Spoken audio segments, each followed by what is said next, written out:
Narito na nga ang ating latest update tungkol mismo kay Bel Mariano.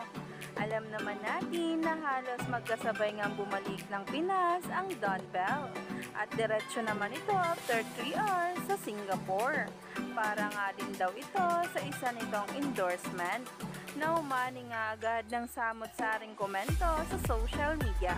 Kaya naman, sabay-sabay nating tingnan at alamin ang bagong post ni Bel Mariano sa kanyang Instagram na ngayon ay nagtitrending na at pinag-uusapan.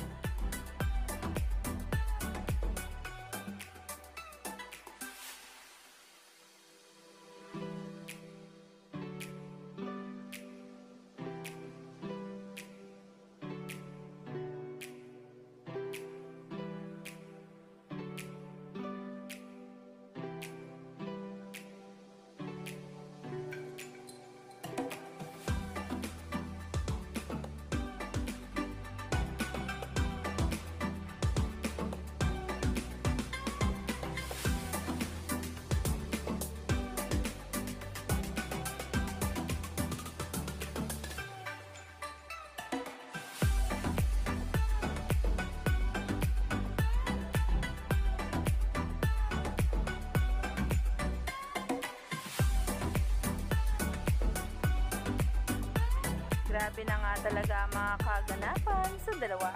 Umani nga agad ito ng samot-saring komento sa social media.